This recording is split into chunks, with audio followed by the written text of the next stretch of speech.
अब तक आपने देखा, गौरी तालाब के किनारे बैठी हुई रो रही थी और उसे एक रहस्यमयी आवाज सुनाई देती है।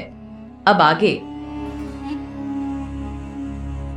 कुछ समय बाद वहां एक तेज रोशनी होती है, जिसके बाद एक बूढ़ी औरत गौरी के सामने प्रकट हो जाती है।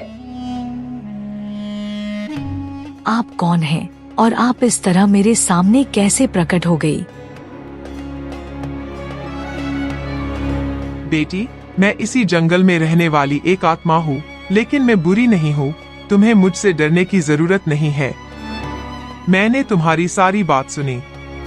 अब तुम्हें फिक्र करने की कोई जरूरत नहीं है। अपनी आंखें बंद करो। गौरी आंखें बंद करती है और वह बूढ़ी औरत एक पेड्डे का पत्ता गौरी के हाथ पर रख देती है। आंखें खोलो बेटा। लो, इस पत्ते को ले जाकर अपने तकिए के नीचे रख देना। यह तो एक साधारण पत्ता है, इससे क्या होगा? ठीक है, अगर आप कहती हैं तो मैं इसे रख लेती हूँ। गौरी उस पत्ते को लेकर अपने घर जाती है और अपने कमरे में तकिए के नीचे रखकर सो जाती है। सपने में उसे वही बूढ़ी आत्मा दिखाई देती है। बोलो गौरी, क्या चाहिए तुम्हें? मैं चाहती हूँ हम बहुत अमीर हो जाएं और मेरे पति नशा करना छोड़ दें और उन्हें कोई काम भी मिल जाए। कल जब तुम सुबह नींद से जागोगी, तुम्हारी इच्छा पूरी हो गई होगी।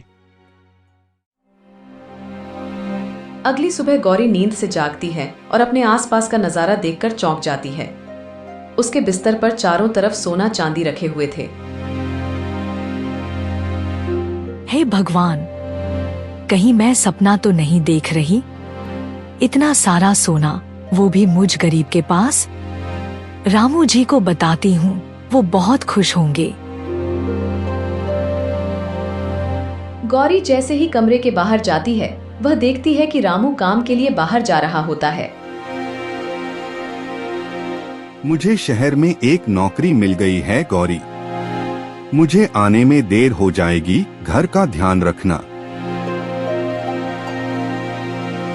इस तरह गौरी बहुत अच्छा जीवन बिताने लगती है। उसके पास अब किसी भी चीज की कमी नहीं रह जाती। रातों रात गौरी के पास आए इतने पैसों को देखकर उसकी जिठानी लक्ष्मी उससे पूछती है, अरे क्या हो रहा है गौरी? कहीं बड़ा हाथ मारा है क्या? अचानक तुम लोगों के पास इतना पैसा कैसे आ गया? नहीं दीदी, यह सब तो एक बुरी आत्मा के दिए हुए पत्ते का कमाल है।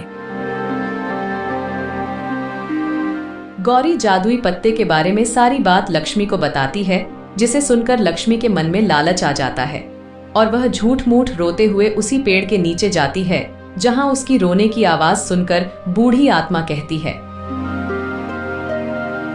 क्या हुआ बेटी? क्यों रो रही हो? मैं बहुत गरीब हूँ। मेरे पति मुझे बहुत मारते हैं। अब मैं जीना नहीं चाहती। चिंता मत करो बेटी, अपनी आंखें बंद करो। वह लक्ष्मी को भी उसी पेड़ का एक पत्ता देती है और तकिए के नीचे रखने को कहती है। लक्ष्मी उस पत्ते को लाकर अपने तकिए के नीचे रख लेती है। अगली सुबह जब वह उठती है तो उसके कमरे में चारों तरफ सांप बिच्छू रहते हैं। लक्ष्मी घबराते हुए कहती है, अरे बचाओ, ये कैसा पत्ता है जिसे लाने के बाद उस गरीब गौरी के पास तो इतना सारा सोना आ गया और मेरे चारों तरफ ये सांप बिच्छू। लक्ष्मी अपनी जान बचाती हुई गौरी के पास जाती है। चलिए दीदी, मुझे लगता है आपके घर में सांप बिच्छू को बस वही बुरी आत्मा ही हटा सकती है। दोनों मिलकर बूढ़ी आत्मा के पास जाते हैं। यह सब तुम्हारे बुरे इरादों का नतीजा है लक्ष्मी। तुम झूठ मूठ बस पैसे के लालच के कारण यहाँ आकर रो रही थी, इसीलिए तुम्हें जादुई पत्ते ने उसकी सजा दी।